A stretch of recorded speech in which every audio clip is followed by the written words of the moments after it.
Delokna bojomu mari masak, ora dijabut, ya garing segone niki.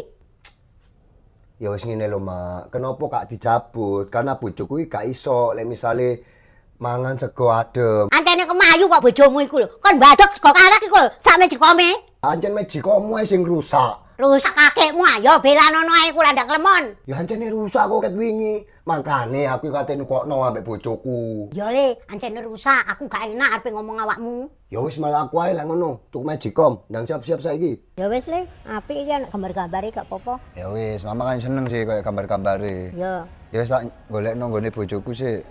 Wis Mbak, aku beli ini juga Mbak. Tapi iki kok akeh tombol-tombole Mbak. Apa iki Mbak? Dan nanti untuk pemasakannya kan dia lebih praktis. Misal masnya mau masak sup tinggal ditaruh sini aja.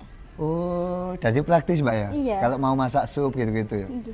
Ya wis bungkus Mbak, aman Mbak. Ojo Mbak, bojone iku lho. Males tambah males gawe iki. Loh, iya Mendingan apa sih? iku lho gawe bojomu. Yo gak iso. Sing bayari sapa ayo? Lah kono urip ning kene urip ning sapa?